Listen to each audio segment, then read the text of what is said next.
Okey, mari masuk. Bismillahirrahmanirrahim. Okey, silakan. Tengok duduk macam mana? Jom. Boleh? Boleh duduk tu. Selesa tak? Allah Akbar. Tinggi ya. Tinggi ah. Tu dia kena godek-godek sikit lah. Okey. Okey. Oh. Jangan adjust sikit. Adjust sikit. Okey. Okey. Kalau tak selesa boleh tepuk-tepuk lagi. Boleh. Okey. Tak boleh. Panjang ni kita cerita ni. Okey, jom. Lagi kita sambung lagi. Baik.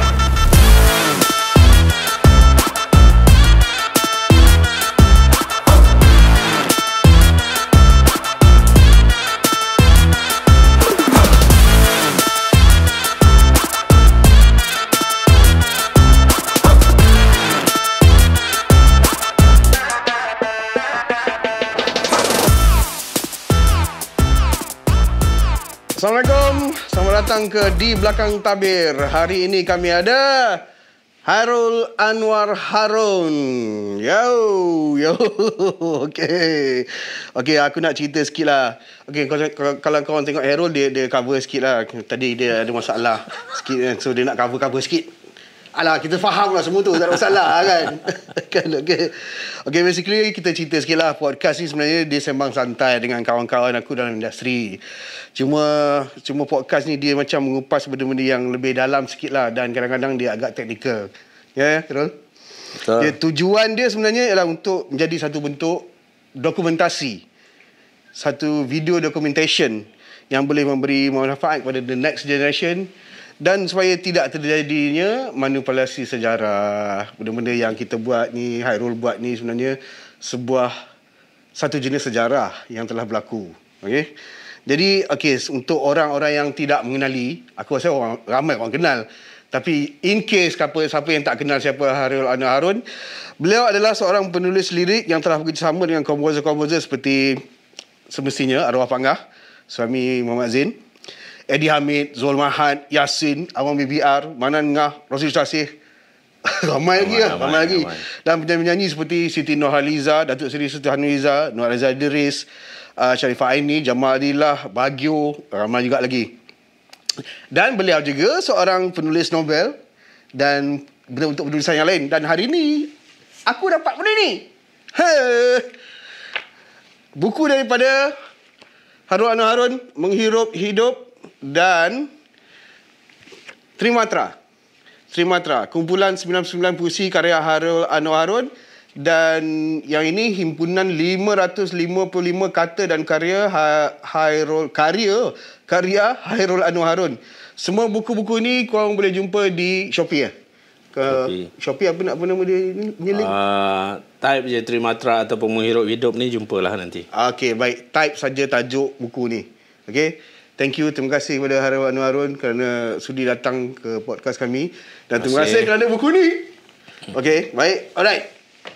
Dan beliau juga merupakan seorang graduan ASK dalam bidang penulisan kreatif dan sekarang dah ada Master of Arts dari UPSI. Alright. So kita sekarang bercakap dengan bukan calang-calang orang kita dah sekarang seorang pengkarya, seorang pemain industri yang sekarang sudah merupakan seorang academician dalam bidang akademik. Boleh dikatakan itu kan. Yelah, betul lah Rul. Itu kan. Kau dah ada master. Tak lama lagi insya-Allah doakan mungkin lepas ni dia akan mendapat doktor. Insya-Allah. Dalam bidang apa?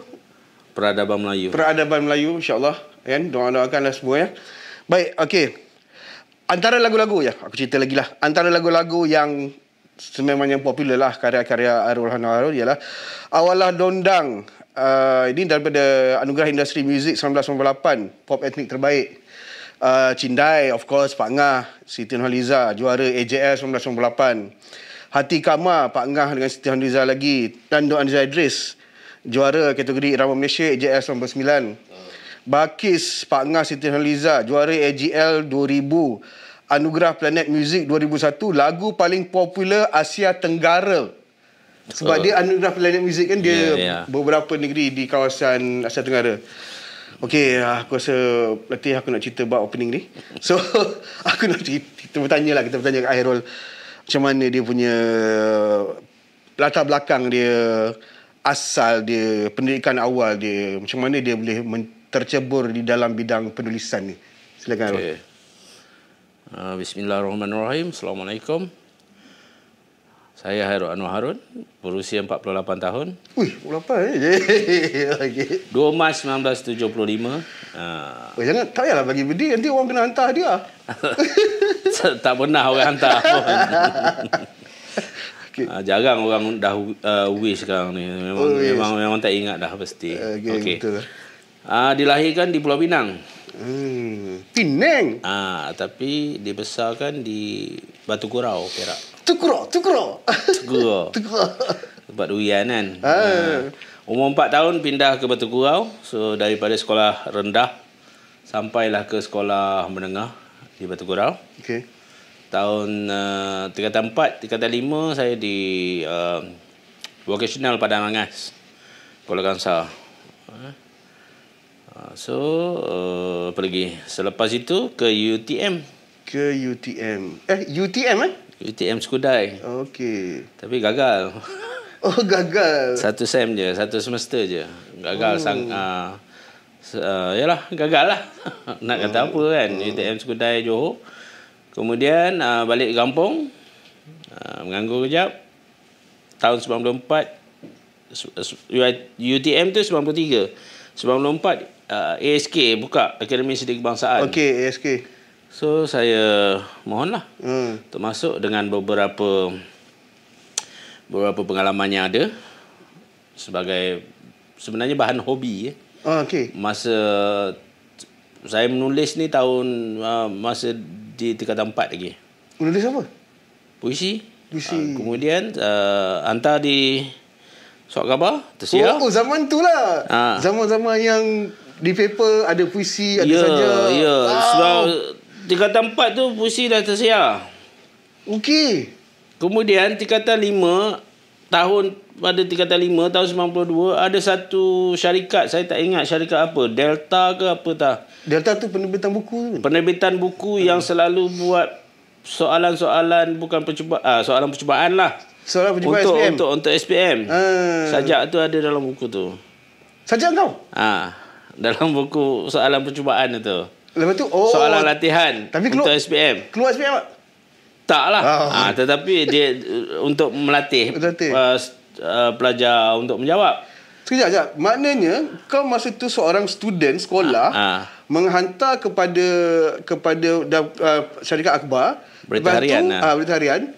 Keluar pula dalam percubaan di kertas percubaan. Ya, kertas soalan latihan. Soalan latihan lah. SPM. Itu dahsyat lah.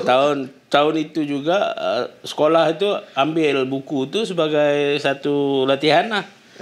Kemudian tengok nama kau sendiri. Hairul Anwar. Awak pakai nama Hairul Anwar. Kecoh lah satu sekolah. Kecoh lah. Popular lah kau. Popular. Tahun yang sama juga saya ambil SPM. Tapi tak keluar lah. Tak lah. Kalau keluar memang. Tapi sebenarnya soalan itu, soalan latihan tu pun tengok pada jawapan kat belakang tu. Bukan apa yang saya nak katakan.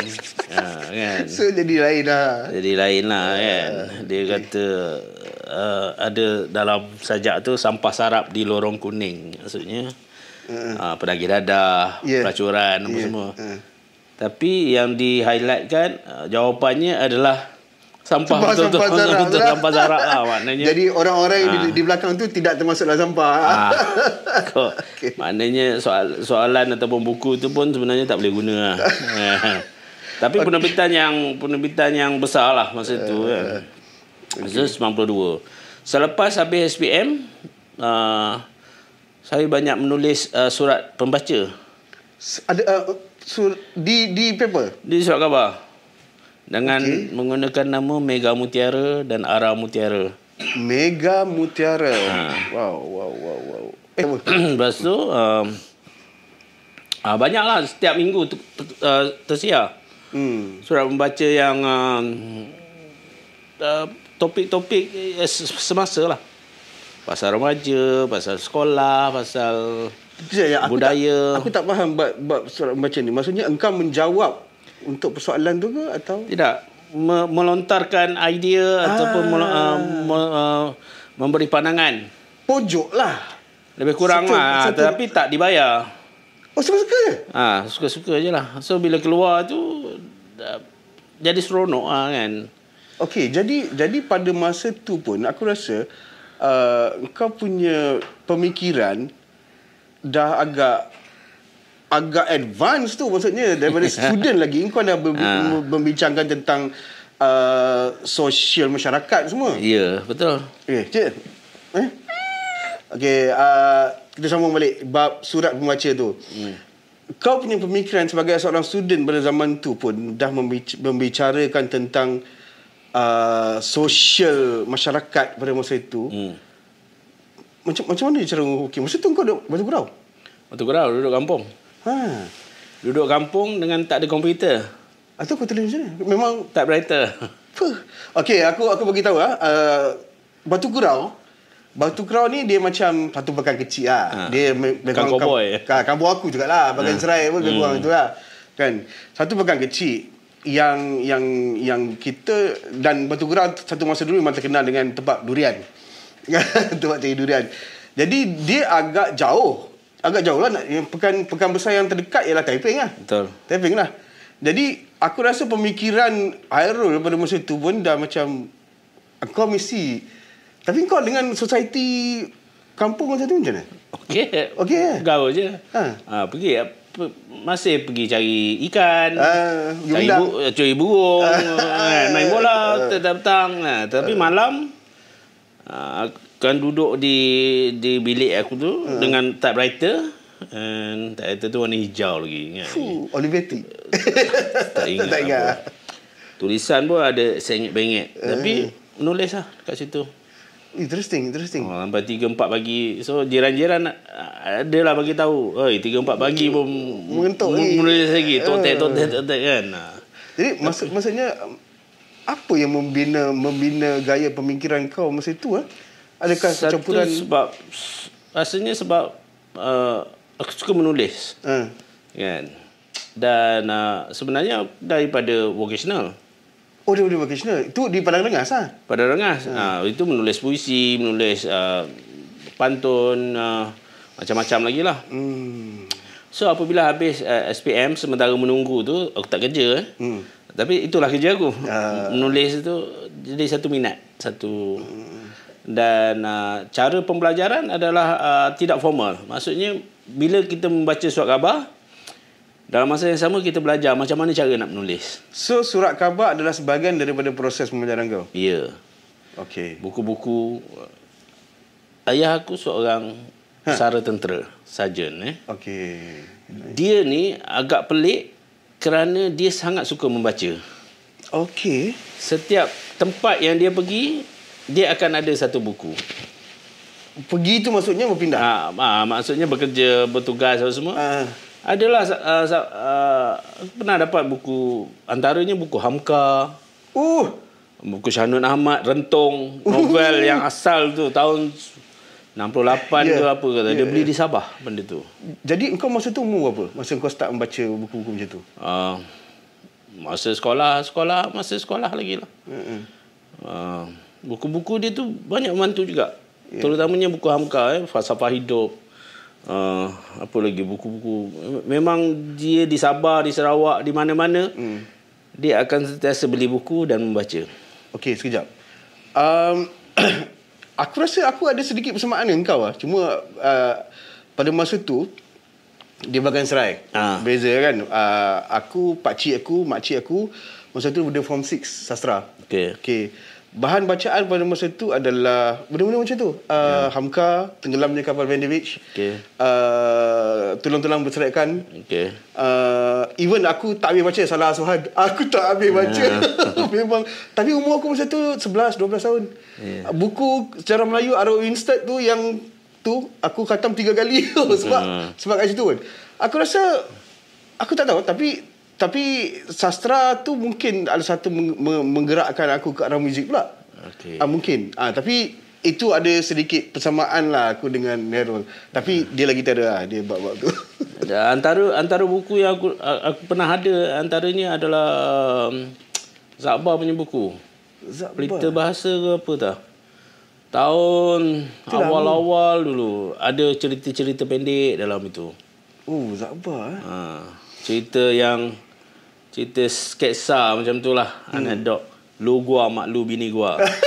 Kan? Dia punya cerita tu lah. So, benda-benda tu. Buku Usman Awang pun ada. Ahmad Said. So, arwah ayah ni saya tak tahu aku tak tahu apa dia punya minat, tetapi dia sangat minat membaca. So buku-buku tu sentiasa ada dan sekarang ni memang jadi harta aku lah. Simpan elok benda tu. So minat je. Dalam vocational mana ada belajar sastra. Vocational kau ambil apa? Bina bangunan. Bina bangunan. Okey, baik. Padang Rengas tu okey lagi dia dekat lah dengan Kuala Kangsar. Okey. Kita selalu pergi outing, kadang-kadang Kuala Kangsar, kadang-kadang Taiping. Dia tengah-tengah kan. Dia tengah-tengah. Aku selalu pergi Taiping lah. Kawasan aku. Masa tu kalau Taiping Larut Matang tu masih ada. Masih ada. Memang tempat favourite lah. Bawah tu tempat makan. Ya, apa sih bazar ke? Pasal yang Larut Matang tu dulu kalau kau tengok cerita The Rock pula. Cerita Rock Muhammad Khalid zaman tu macam tu lah. Dengan ada tempat jam kat atas, bawah bus stop kan. Betul. Pasar lain kan Mat. Dia grand. Antara supermarket di Taiping yang aku ingat zaman aku Kartun, okey. Larut Matang. Taiping tu kira baru lah supermarket Taiping Mall. Berkat lagi satu. Berkat. Aduh. Itu semua zaman aku lah. Okey. Sama. Okey, selepas itu itu minat je lah. Minat. Sambung belajar. SPM pun tidaklah bagus sangat. Grade 2 je kan. UTM Civil Engineering Diploma. Civil Engineering, okey. Masalahnya aku tak ambil SPM, aku tak ambil AdMed. Okey. Mac C dapat Modern Math lah tu. Modern Math dapat 2 ke apa tak? A lah. Okey. Sambil makan kacang Okey. Tapi basic universiti ni AdMed. Trigonometry, algebra, fizik kan. Itu kalau aliran sains. Yalah, civil engineering. Okey, baik. Okey. So memang aku kantoi lah. Baru masuk universiti, baru nak belajar benda-benda ni memang haram lah kan. So point aku sangat rendah lah. Tak sampai pun 1 point berapa. Dia punya limit 1.8 ke 2 macam tu lah. Aku punya 1.6 duit lebih je. Salah bidang ke? Minat lah. Di situlah aku jumpa Wan Azli Wan Yusof. Di mana? Di UTM. Di UTM. Ya, betul. Dia pernah masuk. Okey, Wan Azli Wan Yusof adalah salah seorang dia seorang pengarah filem. Dia Wan Azli bin Wan Yusof, pengarah filem Budak Kelantan. Ya, baik. Itu pun seorang yang salah bidang tak? Okey. Sama civil engineering. Dia kelas lain, aku kelas lain. Dia kelas 2, aku kelas 1 macam tu lah. Kelas yang berbeza lah. Tapi lebih kurang sama lah, kenal lah. Gatalnya pergi UTM tu dah lah haram, tak boleh nak study sangat kan. Pergilah jumpa orang itu ini apa semua. Pun tak boleh juga kan, tak masuk. Majlis Perwakilan Pelajar Kampung Resak masa tu adalah nak buat majlis. Dia tahu aku suka menulis. Panggillah aku buat skrip. Okey. Pelakon utamanya Wan Azli. Wan Azli kami panggil Cik Wei. Cik Wei. Cik Wei pelakon itu lah. Okey, skrip kau. Skrip aku. Buatlah, jadilah kan. Ini kalau Cik Wei tengok sedap ni. Lepas tu kantor habis 1 sem je. Dua-dua orang ke? Kau dengan Cik Wei? Aku tak tahu dia pas ke tidak. Tak ada, dia tak tahu. Okey, tak tahu lagi.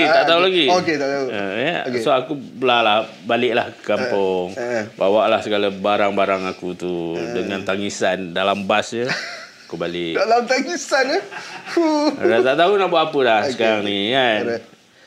So balik kampung pun pergi kedai runcit pun macam dihina je kan. Belajar pun tak habis kan. Belajar pun tak boleh. So aku lari pergi rumah maklum aku di Sungai Petani. Oh, Sungai Petani. Okay. Right. Apa ni, dia ada buka perniagaan kedai makan. Okay. Siang. So aku tolonglah dia. Okay, pelayan kedai makan. Setiap hari kedai makan ada suara khabar. Mestilah. Kan. Masa tu aku dah tak menulis sebab tak ada typewriter apa semua. Tapi keluar Akademi Seni Kebangsaan punya iklan. Iklan dalam surat khabar tu. Dalam surat khabar tu. Okey. So aku cakap nak apply lah. So dah ni aku balik kampung. Aku siapkan semua untuk apply, aku apply. So dapat panggilan. Temu-duga apa semua. Dengan berbekalkan sajak aku, surat-surat pembaca aku dan sebagainya tu, walaupun aku background vocational. So aku diterima masuk. Engkau merupakan first batch of Akademi Seni Kebangsaan. Ya, tahun kan? 94. Okay. First batch.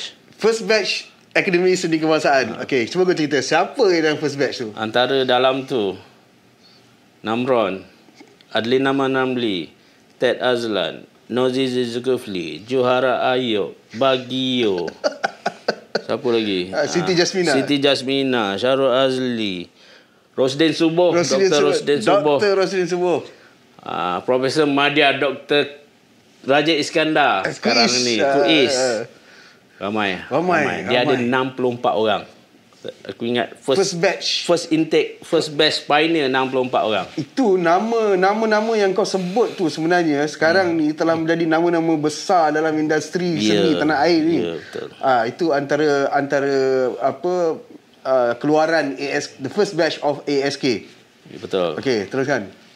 Kelas aku ada 12. Dia ada 4 kelas saja, 4 fakulti saja. Jabatan masa tu Jabatan Penulisan Kreatif, Jabatan Tari, Teater dan juga muzik. Jabatan aku ada 12 orang. 2 orang keluar awal. Antaranya adalah kakak ipar kepada Siti Nurhaliza, Rozi Razak. Rozi. Oh, okey, baik. Seorang lagi memang masa orientasi pun dia dah keluar dah. So tinggallah 10 orang. Dan 10 orang tu antaranya adalah Arwah Samoza, Sabri Muhammad Zain, penulis. Ana Balkis pun penulis, Siti Jasmina, Syarul Azli, Miss Lina Mustafa. Pelakon tu. Ya. Kemudian aku, kemudian ada Yusof Ali ataupun nama pena dia Ria Asmira. Ya, Miss Lina dalam bidang lakonan ke atau bidang penulisan? Dalam penulisan. Miss Lina dalam kelas penulisan? aku. Okey. Kemudian Jaafar Rani dan beberapa orang lagi lah. Wow. Okay. So, okey lah. Teruskan belajar. Sampailah pada tahun SEM keempat, 96. Aku dia diberi surat diberhentikan. Daripada ASK? Daripada ASK. Kenapa? Kerana tak masuk kelas 3 semester. Tak masuk. Ada satu kelas tu aku tak masuk 3 semester. Sebenarnya bukan tak nak masuk. Dah masuk. Syarah suruh keluar. Ambil SEM depan. Masuk lagi. Ambil SEM depan. Rupanya dah habis 3 SEM dah. Dah limit dah. So diberhentikan. Kan? Okay. Tapi sejak itulah aku lagi sekali lah tak tahu nak buat apa kan. Macam tadi lah. Macam tadi lah. Okay. So dalam masa sama aku buat rayuan lah.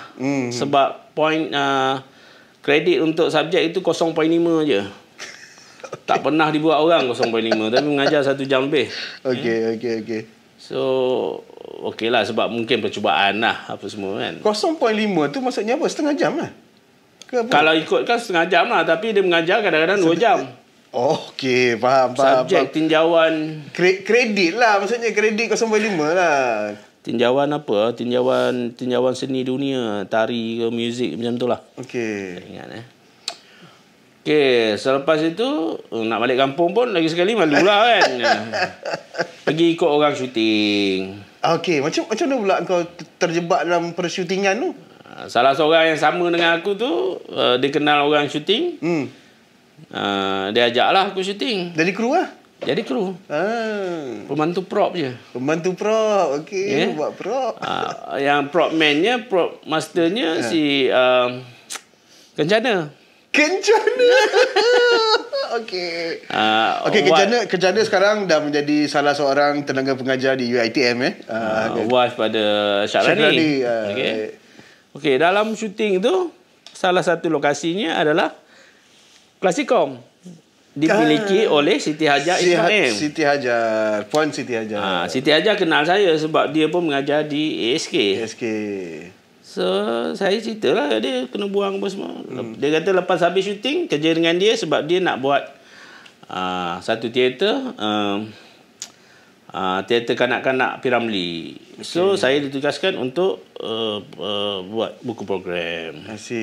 Okeylah, lepas habis syuting, sambunglah kerja dengan Siti Hajar. Okey, kau kerja dengan Siti Hajar sebagai apa? Sebagai untuk buat buku program? Penulis buku programnya. Okey, baik, alright. Okey, tapi dalam masa yang sama jadilah kru, jadi tolong-tolong dia lah. Agak rapatlah dengan dia sebenarnya. Macam anak emas jugalah. Mana-mana dia pergi pun, Halim Sohut tu bawa saya. Halim Sohut tu husband dia. Husband Siti Hajar tu bawa lah pergi mana-mana. Okey, dalam production itu ada Pak Ngah dan Mak Ngah. Pak Ngah sebagai pengarah muzik dan Mak Ngah sebagai pengarah tari. Dan di situlah kau mula berkenalan dengan Pak Ngah, dengan Mak Ngah. Ya. Aku tak kenal pun siapa dia orang. Okey. Masa tu dia dengan KBN dah ke? Dia dah masa tu mestilah dia dah start. Dia dah habis dengan KBN. Dia habis kontrak dengan KBN dah. Okey, baik. Dan dia pun tak ada dengan Digimake masa tu. Dia office baru dah. Okey, untuk audience, aku pernah bekerja dengan Pak Ngah untuk membuat lagu-lagu corporate, lagu-lagu tema. Sebelum tu Pak Ngah bekerja di KBN, Kompleks Budaya Negara, dan studio dia pada masa tu di Keramat bernama Digimix. So sekarang ni yang Aero cerita ialah selepas Digimix. Selepas Digimix. Okey. Baik. So sebagai penulis buku program, aku ada idea lah untuk tulis dia punya biodata apa semua. Aku gabungkan Pak Ngah dengan Mak Ngah dalam satu muka surat. Ceritakan pasal kedua-duanya, pengarah tari dan juga pengarah muzik sebagai suami isteri. Tapi sentiasa bekerja sama dalam banyak show. So Pak Ngah cakap dengan aku, aku dah berpuluh tahun buat teater, tak pernah orang tulis buku program gabung dua orang ni. Kau lah orang pertama dan sebenarnya itulah yang aku cari selama ini. Dia sukalah dengan dia sukalah kan. So okeylah, tak apalah, aku tinggalkan dia, aku buatlah kerja-kerja aku sebagai kru apa semua. Rupanya dalam waktu aku buat kerja tu, Pak Ngah ni duk tengok je aku, berkenan dengan aku. Sekejap. Masa tu buat kru tu dengan Klasikom ke atau dengan Klasikom? Dengan Klasikom. Okey, baik. Ya, buku program dah settle settle buku program. So tiba hari show, aku kena buat show lah kan. Jadilah kru apa semua. Uruskan segala-segala benda. So okeylah, habis production itu. Pak Ngah memang selepas itu dia punya show pula, Bawang Putih Bawang Merah. Teater kanak-kanak juga. Itu di Matic ya? Di Matic. Ya, betul. Okey. So Pak Ngah sudah call Siti Hajar, boleh tak aku nak guna Hairul untuk kerja dengan aku pula, Bawang Putih Bawang Merah. Siti Hajar kata okey, ambil je lah. Ambil je lah budak ni. Aku ni macam dicampak-campak saja kan. Okeylah. So aku berpindahlah ke studio Pak Ngah untuk set up, cari sponsor dan juga beberapa benda lain lah. Stage manager, production manager. Aku assistant production manager dan juga assistant stage manager. Oh, ASM. Dua-dua lah. So basically masa tu Bawang Putih Bawang Merah produced by Pak Ngah Production. Okay. PM aku adalah Ted Azlan. PM kau adalah Ted Azlan. Okey. Ya, masa itu okay. So okeylah, aku cari sponsor apa semua. Cubalah muda lagi masa tu. Ya, kita semua muda masa tu. Okey. Belasah je apa pun. Ya, betul. 40 company aku pergi, 3 je dapat sponsor. Tiga dapat barang, tapi satu tu dia bagi extra duit sikit. Kan. Okey lah tu. Okey lah tu. Okey, boleh lah untuk pertama kali kan. So lepas tu dalam masa yang sama Pak Ngah tahun 96 tu Pak Ngah nak buat album. Okey. Noriza Idris. So aku ni datanglah studio nak buat kerja. Dan aku sampai di atas, kau nak buat lirik tak? Nak Pak Ngah kan. Tapi tak pandai kan. Tak tahu ni. Kau buat je dulu. Kau buat pantun. Kau buat 3 lagu. So aku buatlah 3 pantun. 3 pantun dengan cerita yang berbeza. Untuk 3 lagu. Lagu haram tak pernah dengar lagi kan. So bagi je lah kat dia. Sekejap saja. Maknanya engkau tulis pantun dulu. Ya. Melodi tak ada lagi? Tak ada. Oh. Melodi dah ada. Dia ada. Okay. Dia bagi kat aku pun aku tak guna. Tak guna sebab aku bukannya tahu lagi masa tu. Oh, engkau tak ada ikut patah-patah semua, tak ada? Belum lagi. Tetapi di antara 3 lagu tu ada satu lagu yang agak lain sikit. Okey. Lagu pertama adalah Awal Adondang. Awal Adondang, okey. Kedua Semalu Rimba. Okey, Noriza Idris juga. Okey. Killer song adalah Awal Adondang. Second killer song Semalu Rimba. Dua-dua aku punya. Okay. Kemudian lagi satu adalah Embun Setitik. Embun Setitik lagu asli. Tapi agak pantun dia agak lari sikit lah. So di situ perlu dikemas lah. Dikemaskan. So Pak Ngah ajarlah macam mana untuk kemaskan pantun itu mengikut melodi. Mengikut patah melodi kan. Oh, baik. Okey, baik. Itu basically engkau apa? Itulah awal proses kau mula dengan Pak Ngah.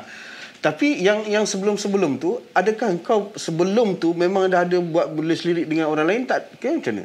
Masa di UTM dulu ada juga cuba-cuba suruh budak yang boleh main muzik buat lagu, buat lirik kan. Tapi tinggal macam tu je lah kan. Sebab masa kau di SK, kau bercampur dengan ramai tahu power ni, Baguio lah semua kan. Antara orang pertama yang buat lagu aku, yang tolong untuk kerjasama adalah Ted Azlan Sebab ASK pada masa itu tak ada lagu rasmi lagi. So kita orang cubalah untuk buat lagu ASK kan. Okay. So dia buat muzik, buat lirik. Okay. Tapi ASK tak terima lah kan. Okey, sekejap ni aku rasa Ted Azlan Ted Azlan ni adalah seorang pemuzik yang aku pernah bekerja sama. Dan di dalam beberapa production pun aku pernah bekerja sama dengan Ted Azlan.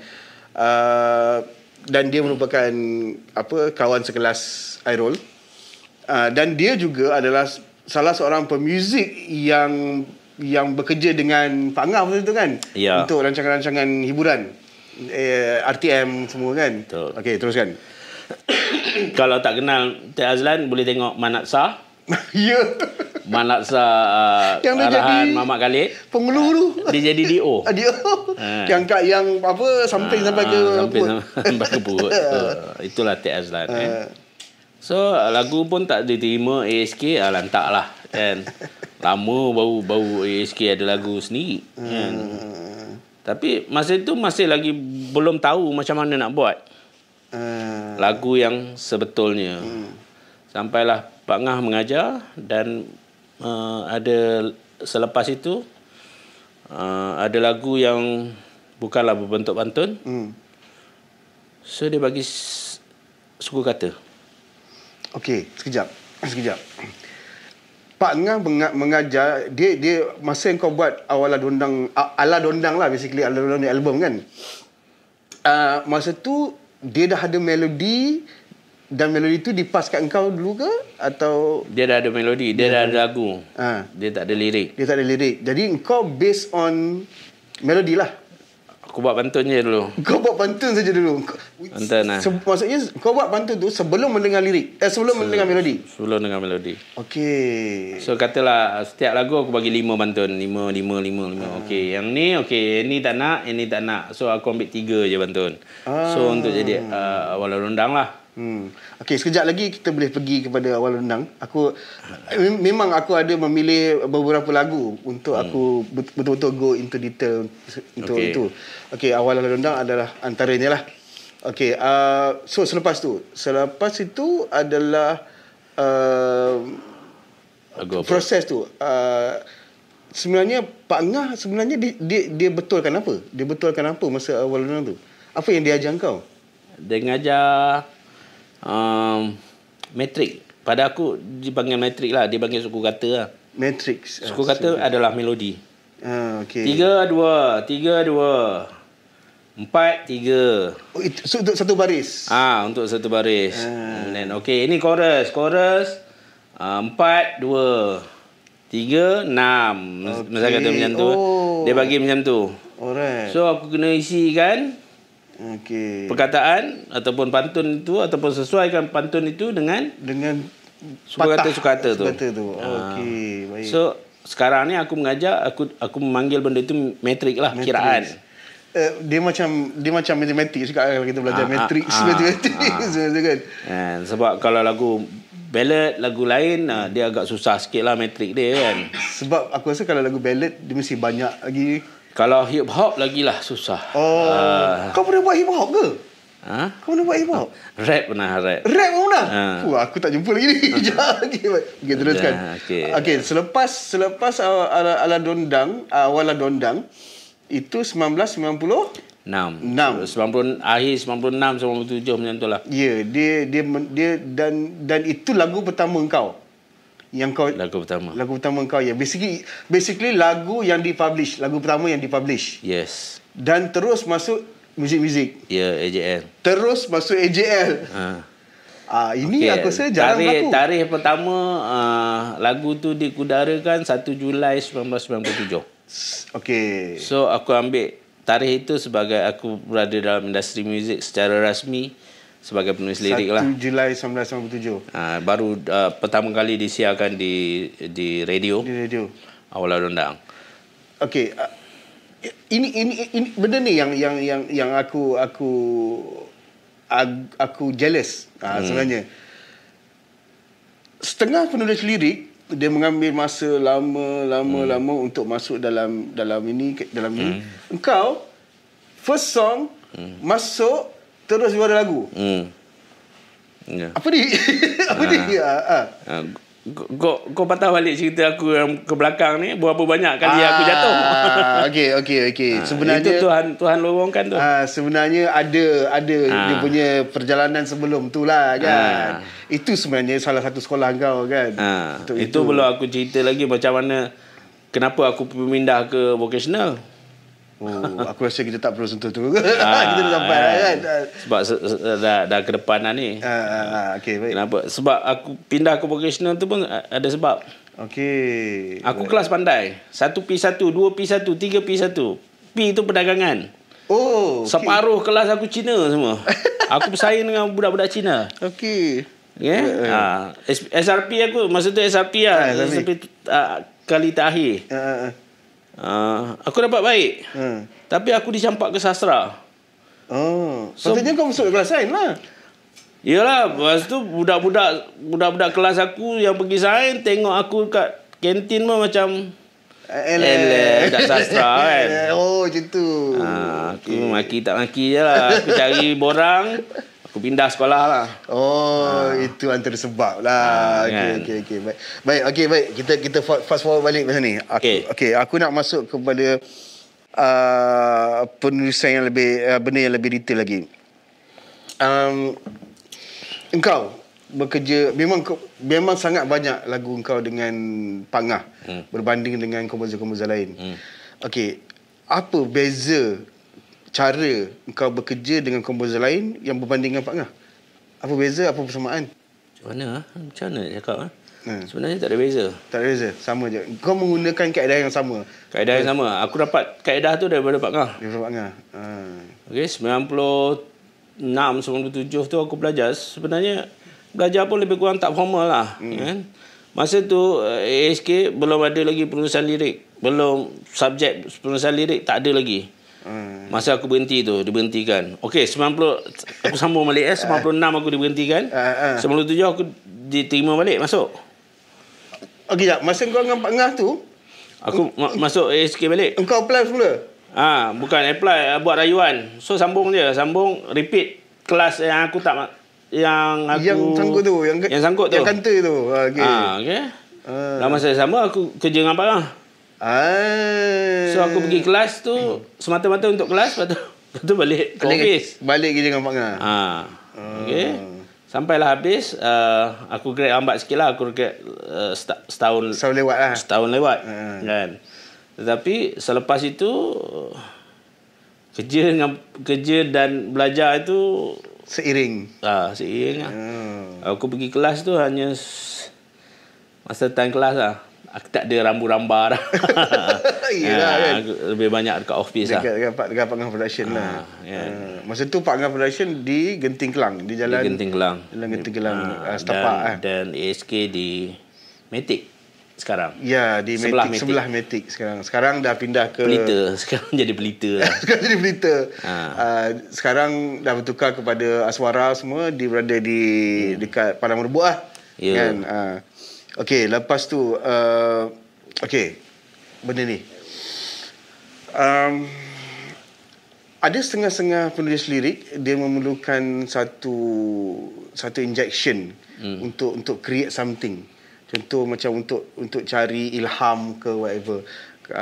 Adakah kau begitu? Kau perlukan satu kaedah yang berbeza untuk engkau menulis, atau engkau hanya boleh menulis di kedai mamak saja, kau dah boleh kena ada satu sesi untuk aku menghadap aku.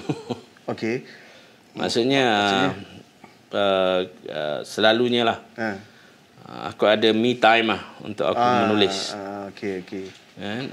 Macam Cindai, Balkis, memang aku menulis di katil aku. Aku ada satu katil rumah sewa tu. Di katil aku menulis kat situ malam. Selalunya malam lah. Siang mana sempat pergi kelas dengan kerja lagi kan. So Cindai dalam 2-3 hari juga, 2-3 malam lah. Okey. 2 malam maksudnya. Kemudian selepas tu bagi kat Pak Ngah. Pak Ngah betulkan sikit. Okey, ini kau kena kurangkan semua kan. So malam ketiga tu baru siap. Jadi engkau ada setengah yang menulis lirik. Okey, selepas discussion dengan komposer, dia memang perlukan me time. Dia kena pergi tempat lain. Adakah surroundings akan membantu kau? Maksudnya kalau perlukan pergi tepi laut ke untuk cari ilham, contoh. Adakah kau perlu gitu? Student mana ada duit? Kau nak pergi laut pergi mana kan? Kau buat je lah kan. Sampai ada ketika ada lagu juga yang aku buat dalam library. Library mana? Library ASK. Library ASK. Okey. Lagu yang memerlukan aku mengkaji. Okey. Antaranya adalah lagu Yang Maulai. Siti Nurhaliza. Okey. Yang Maulai itu sebenarnya salah info, salah miscommunication. Lagu tu untuk katanya untuk Commonwealth, untuk selamat datang apa semua. Ya, Commonwealth. So aku buatlah lirik selamat datang apa semua. Dapat kat mana apa jadah kau buat ni, tukar. Aku tak nak selamat datang ni apa semua kan. Cerita lain lah. So aku duduk di perpustakaan tu, buka lah buku peribahasa apa semua.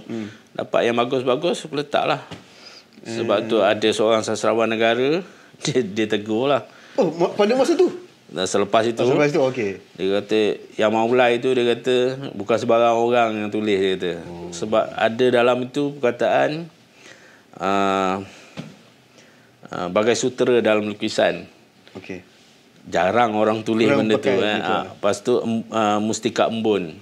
Pun orang tak tahu apa benda mustika embun tu, apa semua kan. Ya. So, benda-benda tu aku dapat dalam library lah. Okey.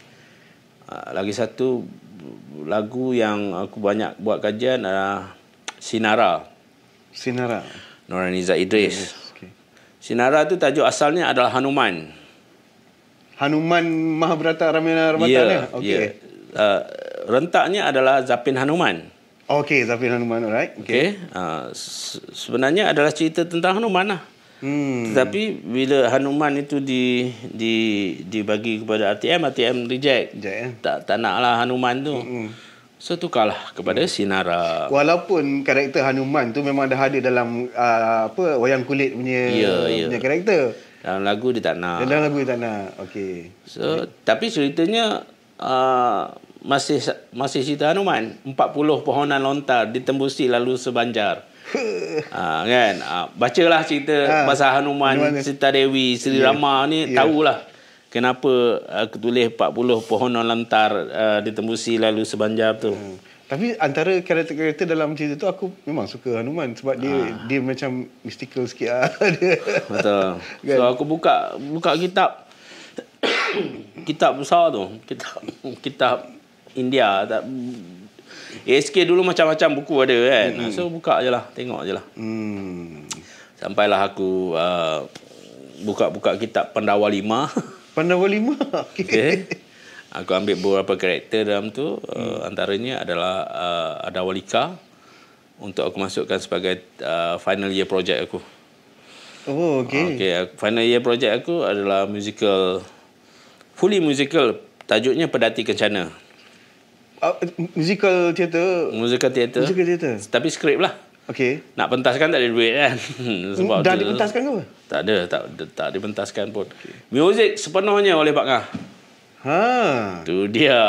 Tapi adalah beberapa orang lain yang join untuk buat lagu. Tapi voice apa semua, lagu apa semua dinyanyikan. Semua ada kaset, ada lengkap satu musical di dalam tape lah. Oh, jadi maksudnya recorded dalam tape? Ya. Oh, okey. Tapi tak dipentaskan? Betapa sayangnya Pak Ngah kat aku masa tu. Final year project tu. Memang kau nak emas dia betul kan? Baru ni aku jumpa dengan Sastrawan Negara Rahman Syahri. Okey. Profesor. Aku ingat lagi kau punya final year project kau. Apa nama? Itu dia kata kan. Akhirnya dia kena bunuh kan. Dengan pisau ke dengan panah dia kata. Kan? Maknanya dia sangat diingat lah dengan panah. Kan? Panah tu nama Adawalika. Betul. Dia cakap Pedati Kencana. Pedati Kencana. Oh, okey. Gila ni dia macam ni. Okey, aku rasa kita dah bercerita bab proses yang kau selalu gunakan untuk teknik yang kau selalu gunakan dalam writings. Matrix tadi, aku rasa benda tu sebenarnya sama juga dengan cara-cara para penulis yang lain juga menggunakan suku kata macam Ed Samad punya ni, dia punya teknik hujan lah, teknik haiku lah. Basically more or less sebenarnya lebih kurang konsep dia tu. Okey, aku nak, sebelum kita nak pergi yang lagu-lagu tu, aku nak kau komen. Okey, Ed Samad dia labelkan kau sebagai penulis lirik yang mencipta sebuah template untuk penghasilan lirik irama Malaysia. Apa komen kau? Irama Malaysia ni kalau nak buat lirik, kau kena faham betul tentang puisi tradisional. Puisi tradisional. Maksud kau gurindam, puisi tradisional, berlambak, pantun, syair, gurindam, teromba, talibun, ya, nazam, ghazal, qitaah, masnawi, mantra. Itu dah masuk Parsi punya. Itu ada sebahagiannya daripada Arab. Daripada Arab, ya. Puisi tradisional ni dia ada dua bahagian. Sama ada cara nyanyiannya ataupun cara menulisnya. Okey, sama ada bunyinya ataupun tulisnya. Ataupun boleh digabungkan dua-dua. Memang ada dua-dua. Ada juga yang hanya ada tulis saja, tidak ada bunyi. Ada yang hanya ada bunyi tapi tidak ada tulis. Tulisnya itu diambil daripada yang lain. Misal kata nazam. Nazam dia ada lagu dia. Tetapi puisinya kena pinjam daripada pantun, daripada syair apa semua untuk mencukupkan nazam itu. Okey, faham. Ada yang jenis kedua-duanya. Sebab ada sebab dia melodi yang digunakan dalam lagu ada yang berulang. Tapi penulisannya ada berbeza. Tapi melodi dia macam sama. Betul. Kan. Cuma contoh macam Gurindam 12 Raja Haji.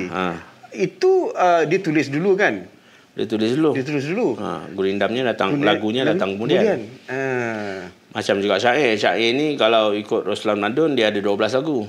Oh, okey. 12 irama, 12 atau 9 narasi, macam-macam lah kan. So cara nyanyian syair itu berlainan. Tetapi syair tetap satu tu je. Caranya begitulah. Rentak dia punya formatnya. Form dia which is dalam pantun pun dalam syair lah. Yang syair. Sebab tu dalam pantun kalau letak aku tak kira pantun tu. Sebab dia perlu ada rima AB atau dalam pantun mesti ada AB bukan kecuali pantun-pantun yang sudah terkenal lama dan tak tahu siapa mencipta. Kalau ada okeylah, kita boleh terima anonymous sebagai satu khazanah kita. Tapi kalau pantun-pantun baru kena AB. Sebab kalau itu kita letakkan dalam syair, betul? Betul. Dan syair pun bukannya sahaja. Kalau na belakang tu empat tu kena na. Membina lagi datang dia. So kena lengkap. Kalau boleh yang tengah tu pun kena lebih kurang sama. Banyak benda lah. Ya, dan aku rasa benda tu sebenarnya satu khazanah yang dia memerlukan orang yang memperlui kosakata yang dahsyat dalam kepala ni nak buat ni. Yang sebab it's not simply buat tiba-tiba macam tu kan. Dia kena berfikir tau. Betul. Kan? Betul, kena tahu apa benda, apa yang kau guna tu. Apa perkataan yang kau guna tu. Jadi adakah betul Samad kata gitu? Engkau mencipta satu template untuk persalinan relik Rimba Malaysia ni? Mungkin perlu orang sudah terbiasa dengan benda tu. Pak Ngah pun sebenarnya ada berita lah yang mengatakan dia pernah beritahu seseorang selepas aku keluar daripada Pak Ngah Production, dia mencari 3 orang penulis lirik yang boleh nak ganti kau. Yang boleh ganti aku. Okey. Tak boleh. Tak Tak naklah aku sebut siapa 3 orang tu kan. Aku rasa aku tahu tapi okey je. Kan. Tak boleh. Sebab setiap kali orang hantar kat dia reject. Buat lain. Sampai dia macam tersebut. Buat macam Hairul. Kan? Orang tak nak kan. Aku tak nak jadi Hairul. Hairul jadi Hairul lah gitu kan. So, sebab aku rasa macam ni. Sebab Pak Ngah pun dia banyak ilmu dari segi side tu juga. Jadi dia akan definitely sebagai seorang komposer dia akan buat comparison. Dia macam ni. Pak Ngah ni dia teater yang dia buat muzik dulu bukan sebarangan. Teater Nordin Hassan. Apa ni, Malam Ini Penyu Menangis, aku involve situ. Kan, Nordin Hassan, Usman Awam, Udadara tu antara yang dibuat muzik. Kemudian apa ni, Tok Perak, apa nama? Tok Perak yang mana tu? Siapa penulis Tok Perak? Yang aku ingat Amar Marbawi yang berlakon Tok Perak tu. Penulisnya lah. Aku lupa. Ada yang dia buat muzik. So yang dia bergelumang dengan muzik teater itu adalah sastrawan-sastrawan negara. Betul. Yang bahasa-bahasanya tinggi. Dahsyat, betul. Nordin Hassan pernah mengajar aku dekat ASK. So aku tahulah macam mana dia punya ini. Tapi ASK tidak mengajar puisi tradisional pada masa itu. So aku belajar sendiri. Tu habis yang kau yang teromba lah itu semua kau belajar sendiri? Belajar sendiri. Sekarang kalau aku mengajar di ASK, aku perkenalkan benda tu, aku bagi tahu. Okey, tromba lah, lagi apa, talibon ni semua benda-benda tradisional puisi Melayu yang dia sebenarnya satu kaedah sebab kalau macam contoh aku tak boleh bagi contoh, kau kena bagi contoh.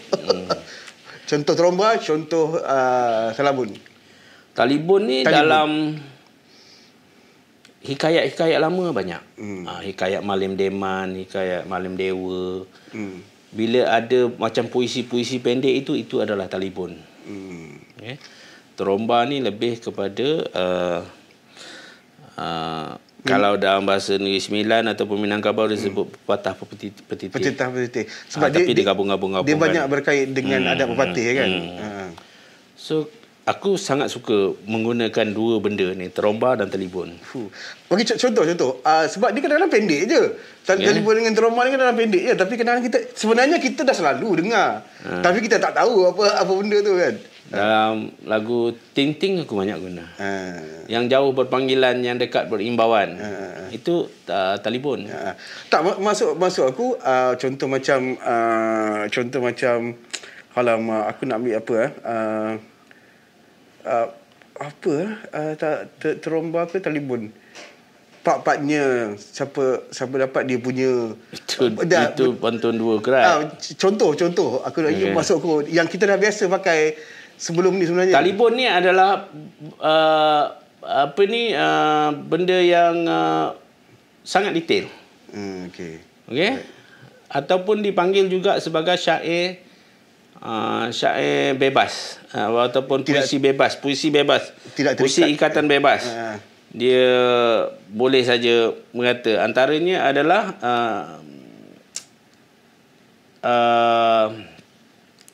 alamat hari nak siang. Kokok ayam lah. Itu maksud aku. Kan dini hari orang tua berkalih. Berkalih badan apa semua kan. Budak-budak 2 kali jaga. Itu benda-benda yang menunjukkan alamat hari nak siang. Dia detail, sangat detail. Maksudku yang macam apa, bunting padi, kaki itu bunting padi. Itu salah satulah yang sangat common lah. Kemudian Istana Besar 9 ruang, kerbau mengaum di padang. Dia sebenarnya pendetailan kepada apa benda yang nak cerita.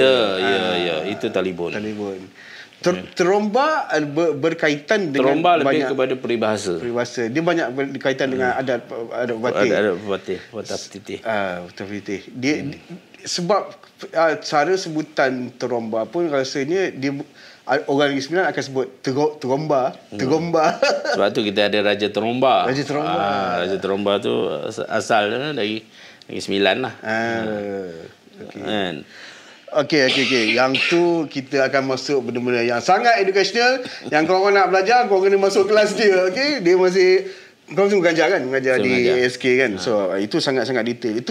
Itu sebenarnya benda-benda yang sangat best tau untuk kau tahu, untuk kau gunakan di dalam penghasilan. Tak semestinya penghasilan lirik. Dia boleh saja penghasilan novel, penghasilan cerpen, puisi semua kan. Sebab tu walaupun aku mengajar lirik, aku ada 2 subjek di suara. Untuk diploma aku mengajar penulisan lirik. Untuk degree aku mengajar puisi dan lirik.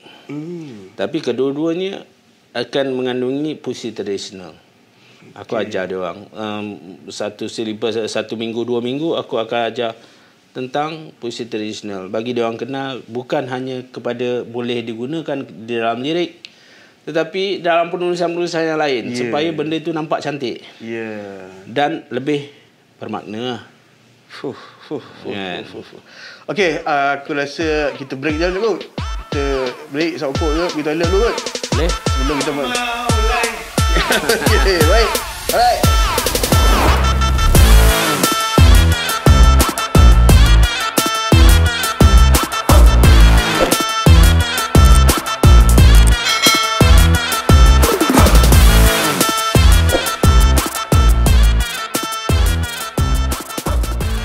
Okey, kita sambung semula. Tadi kami dah break, pergi toilet lah, pergi sokok lah semua. Kita break, kita sambung kan. Mendapat satu energi yang baru. Baik, kita nak sambung cerita kita ni. Aku masukkan aku dah pilih beberapa lagu untuk kita bercerita dengan penulis liriknya. Antaranya ialah Awalah Dondang, nyanyian Nurhaliza Idris, Cindai, Siti Nurhaliza, Hati Kamar, Siti Nurhaliza, dan satu lagu yang agak popish, Membunuh Benci. Sebab tu aku lagu tu pilih ada sebab dia.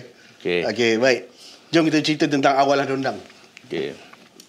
Silakan. Awalah Dondang ni macam aku kata tadi, dia daripada Pantun. Daripada Pantun ya. Okey. Okey. Tetapi kalau perhati betul-betul ada 2 kesilapan di situ. Okey. Ya, mungkin sama ada aku typo ataupun yalah, aku pun tak, masa tu masih belum teliti lagi ya. Okey, jap aku bacakan jap Okey. Okey. Kalau daripada segi penulisan lirik lah, kita just awalah dondang, dondanglah sayang, awalah dondang, dondanglah sayang, itu satu pengulangan. Ayum-ayum. Okey, pantun. Okey, terus pantun kan. Suara mersik burung kenari, bagai meraut rotan sebatang. Okey. Lepas tu dia diulang kan, bagai meraut rotan sebatang. Macam pantunnya. Tu tiada nasib untuk dicari, bagai melukut tepian gantang. Okey. Itu salahnya apabila suara mersik burung kenari. Okey. Balasnya tiada nasib. Aku tulis apa? Untuk dicari kan. Tak ada. Bagai meraut rotan sebatang. Okey. Dia punya baris ketiganya. Baris ketiga, tiada nasib untuk dicari. Okey, sebenarnya kalau ikut ke atas tu rimanya burung kenari. Dekat bawah tu sepatutnya untung dicari. Tiada nasib untung dicari. Okey. Mungkin aku salah typo tu. Tapi cara nyanyian? Cara nyanyian betul lah. Untung lah. Untuk lah. Sebab mungkin aku typo lah. Tapi masa recording engkau ada? Masa recording lagu ni? Tak ada. Aku dalam kelas. Jadi tak boleh nak buat pembetulan lah. Tak boleh nak buat pembetulan. Tapi sejak daripada kesilapan itu, aku betulkan balik. Aku berhati-hati lah selepas itu. Okey. Ada lagi satu. Kemudian bawah dia, serindit putih di dahan manggis. Kemana pergi burung kenari. Langit merintih, awan menangis. Lukanya hati tanggung sendiri. Okey. Tak ada serindit yang berwarna putih. Serindit ni semuanya warna colourful. Hijau, merah, oren apa semua. So kalau serindit putih tu bolehlah dianggap sebagai satu benda yang mistikal lah. Okey. Ketiga yang bawahnya, parang yang lama diganti hulu, turun ke huma bekal dibawa. Dagangnya kita musafir lalu, tiba masanya kembali jual. Itu betul. Okey, yang ni betul kan? Ada dua lah kesalahan tu. Satu typo, satu lagi dari segi realitinya bukan begitulah. Serindit tidak pernah berwarna putih. Merpati warna putih. Warna putih. Tapi nakkan rimanya tu kan. Ya, betul. Okey, cuma kalau dalam nyanyian, walaupun ini bentuk pantun, tapi cara nyanyian dibuat ialah suara mersik burung kenari bagai meraut rotan sebatang, lepas tu diulang bagai meraut rotan sebatang. Tapi asasnya masih lagi pantun. Masih pantun. Sebab tu aku buat pantun. Sebab tu Pak Ngah suruh aku buat pantun. Aku buat pantunnya. Okey, perkataan ayum-ayum ni datang dari mana? Daripada lagu asal. Awalah dondang tu lagu macam? Awalah dondang ni dia lagu tradisional sebenarnya. Lagu yang pantunnya lain lah. Okey. Tapi dia terkenal di Sarawak masa tu. Dengan berbagai jenis variasi pantun lah. Cuma tidak direkodkan, tidak maksudnya albumkan. Kita tidak tahu siapa penulis lagu ni. Tidak tahu. Dan lagu original dia memang ada ayum-ayum. Memang ada. Ayum-ayum itu apa? Entah. Aku tak tahu. Jadi maksudnya ayum-ayum ni macam sama juga macam alamak. Dia kalau siswa kata itu adalah permainan bahasa lah. Permainan bahasa. Kan bunga-bunga bahasa yang menyedapkan lagu-lagu kan. Ya, baik. Macam ala canggung, macam-macam lagi lagu-lagu tradisional kita. Betul. Memang banyak benda-benda yang itu Baik.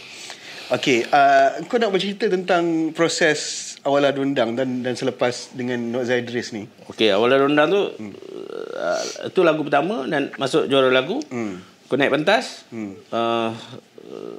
Final juara lagu bersaing dengan Ghazal untuk Rabiah. Dan masa itu aku sama balik ASK. Masa tu kau tengah belajar ASK? Tengah belajar. So aku antara orang yang menaikkan nama ASK lah. Okay. Tapi ada dua orang yang terlibat dalam AJL pada masa itu yang ASK. Okay. Seorang lagi mungkin dah terkeluar, tak masuk balik lah. Okay. Pat. Pak Ibrahim? Pak Ibrahim. Itu maha guru si Faz. Pak Ibrahim kan? Koreografer untuk musical-musical. Dia terlibat dengan Kumulangkul. Kumulangkul. Yes, betul. Okey. Itulah. Kemudian siapa walau rondang Noniza ni nak buat lagu album seterusnya, album masyhur. Yang masyhur. So dia panggil Pak Ngah. Selalunya dia akan panggil Pak Ngah dan berbincang di rumahnya. Okey. Untuk pemilihan lagu dan sebagainya. Sambil makan kacang Okey. Pak Ngah time itu memang kerjanya ambil aku je lah. Okey. Pergi ke rumah Ani. Bincang sekali. Tak silap aku bulan puasa. Lepas buka puasa pergi. Sebab Pak Ngah studio di Setapak. Masa tu sewa rumah masa belajar tu di Seksyen 4 Masa Maju. Seksyen 4, okey. Rumah Noniza di Seksyen 5. Sentiasa dia akan panggil untuk pergi ataupun aku pergi sendiri naik motor. Untuk apa?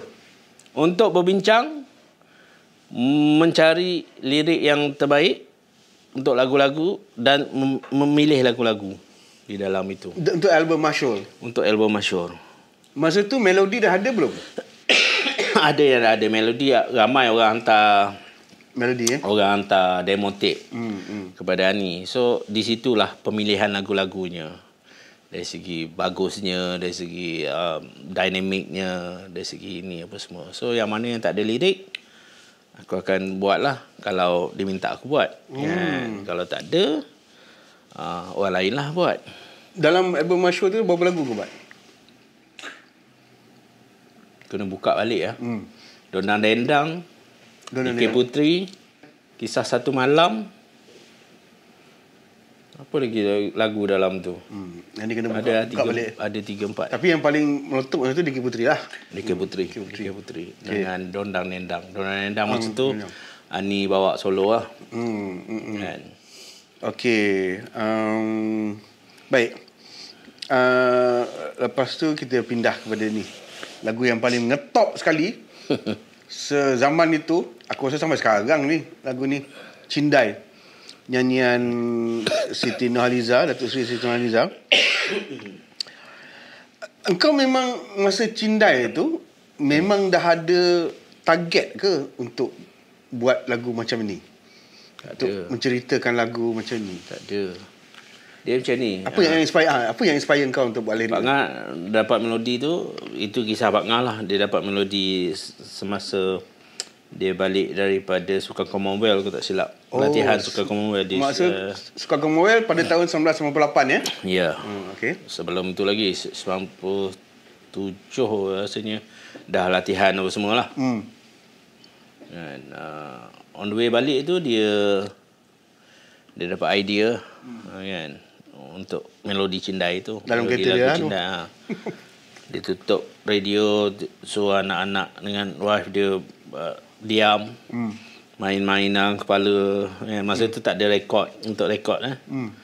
Sampai je rumah dengan tidak mati enjin, dia masuk, dia main piano and dia tulis note lah. Okay, melodi tu dapat. So dah siap buat demo tu.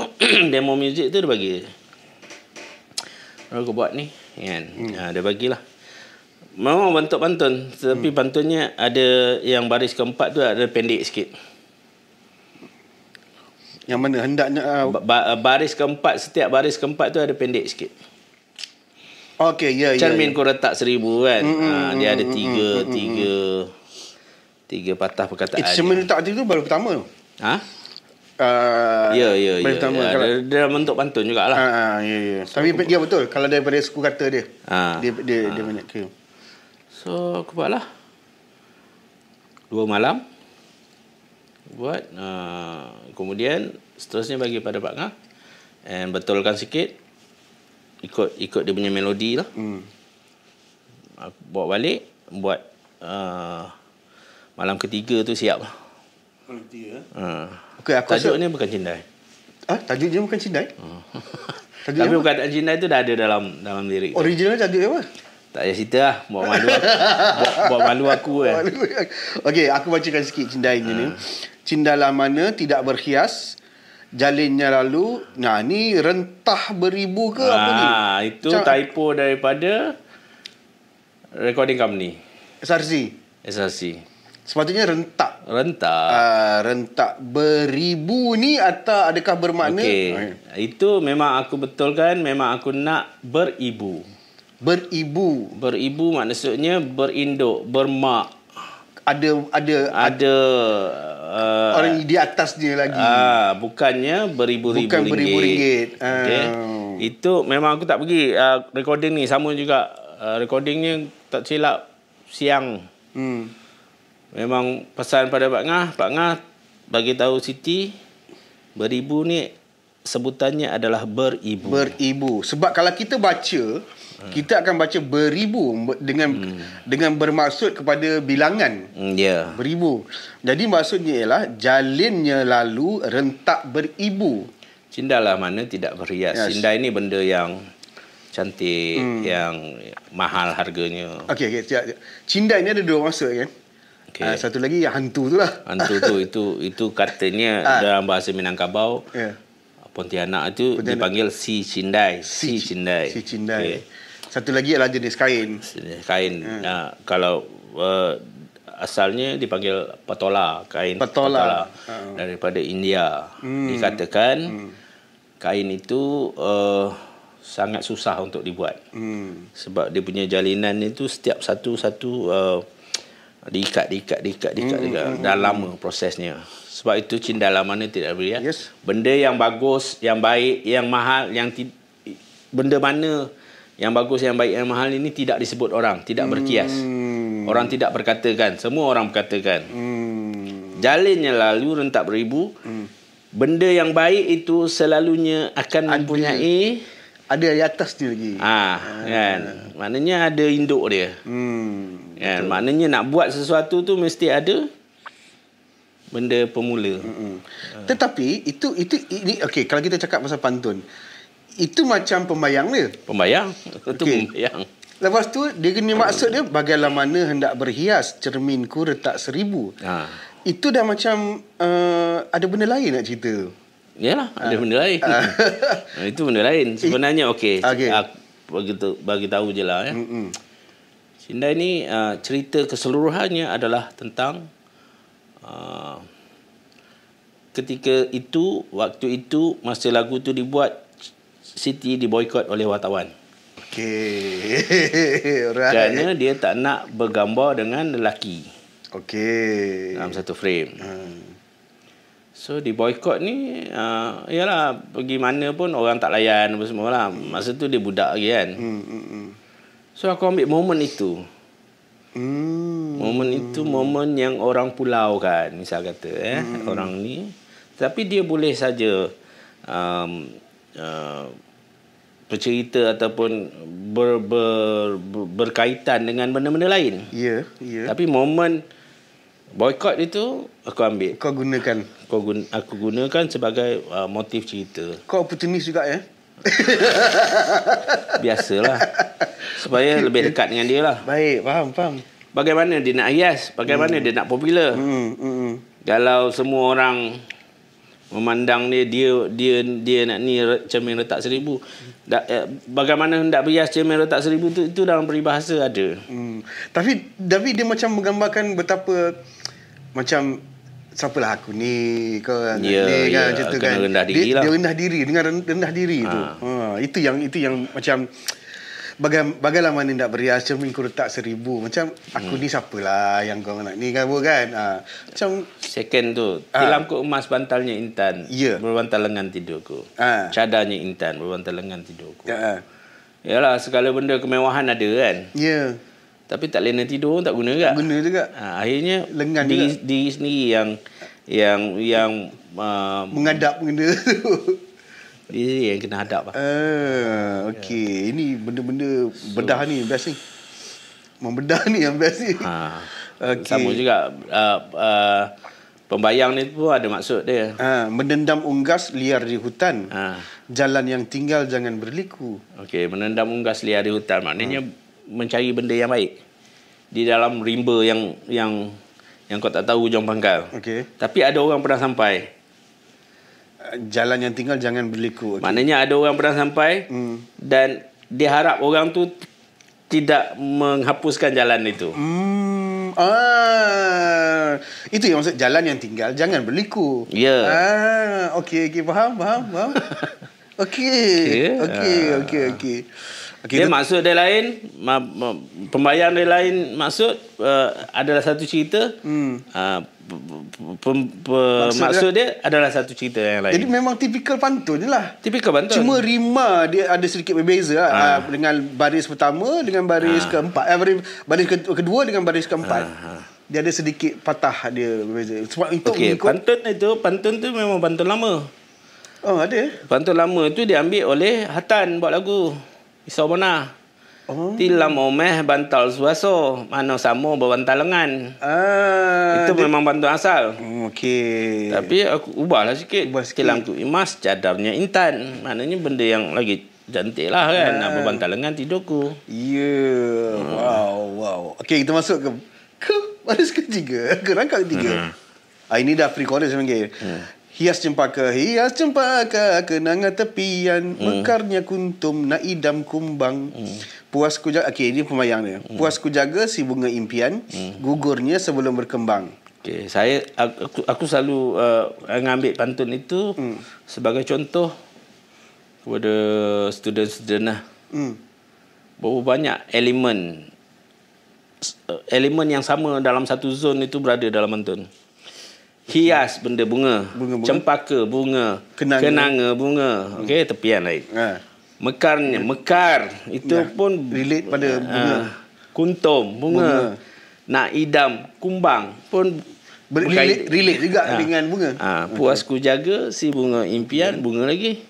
Gugur pun bunga juga. Kembang pun bunga juga. Tapi dalam satu bentuk pantun. Tapi perbaksudan dia ni, puasku jaga si bunga impian, gugurnya sebelum berkembang. Maksudnya macam yalah, aku dah buat habis baik ni. Tahu lah kan. Orang nak boycott juga kan. Dia rasa jatuh lah time tu kan. Okey, hendak aku rasa puncaknya gunung hendak ditawan, tidak kudaya, tingginya tidak terlawan. Rendah diri itu. Tapi penggunaan perkataan berulang. Hendak aku rasa dengan tidak kudaya.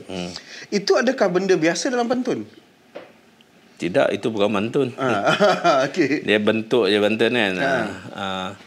Tapi dalam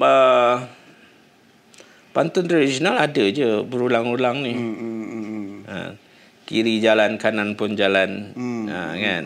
Tengah-tengah pohon mengkudu, kan? Kirim jangan, pesan pun jangan. Dia berulang tu ada benda yang sedap, ada benda yang tidak sedap. Ya, aku rasa macam Pukullah tabu. Sebab itu pengulangan ni. Pukullah tabu, pukul rebana. Macam tadi juga ayam bulang-bulang ni. Itu adalah satu teknik untuk menarik orang untuk mendengar lagi. Dan aku rasa benda itu sangat biasa dengan benda tradisional. Ya. Benda tradisi. Dia satu pengulangan. Ya. Kan? Okey. Lemak manis ala amboi santan kelapa. Amboi itu kan. Amboi itu kita tak tahu makna sebenarnya. Nak dikira apa. Dan seterusnya. Okay. Jangan kehibah, derita hati jangan dikenang. Bukan komputer, merajuk bukan berpanjangan.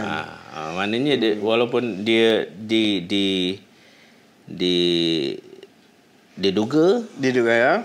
Tapi penderitaan dia tu tetap nak bangun balik. Merajuk tolong kan? Jangan dia merajuk tapi dia kena bangun lah. Merajuk bukan berpanjangan. Ada positifnya lah kat situ. Ya. Aku rasa benda-benda ni memang aku rasa memang sangat dekat dengan benda-benda tradisional.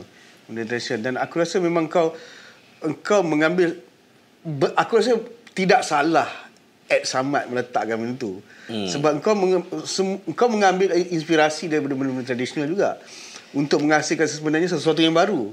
Okey. Tapi elemen tu ada. Elemen tradisional ada. Tahu.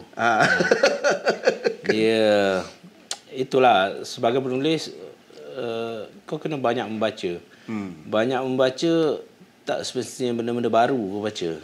Benda-benda lama pun sebenarnya kalau kau tak pernah baca dia jadi benda baru. Kan? Puisi tradisional ni kalaulah dikupas setiap patah perkataan itu, oi, jenuh kau. Dan itu melambangkan pemikiran orang Melayu pada zaman dulu. Yang sangat hebat. Betul. Dia orang tak ada belajar. Betul.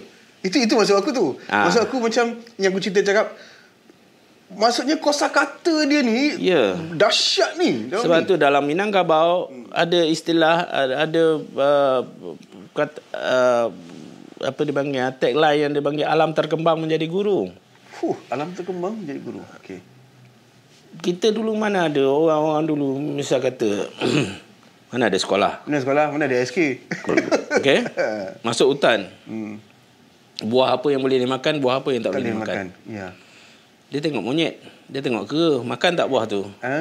Kalau monyet kera pun tak makan, kau janganlah makan. Kan? Sebab tu alam terkembang menjadi guru. Benda-benda tu unggah segala benda-benda dalam hutan dalam dunia ini menjadi guru dia.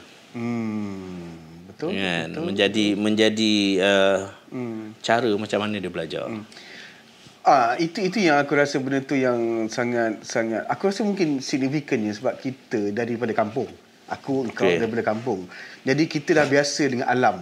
Betul. Jadi kita dapat relate benda tu. Kita dapat relate sebab kita dah biasa. Betul. Untuk orang-orang yang tidak biasa dengan situasi macam tu, dia tak dapat nak buat satu perbandingan tau. Sebab dia keluar terus macam ada kereta, ada ni. Sebab zaman tu kami bermain di hutan. Kan? So benda-benda macam tu lah.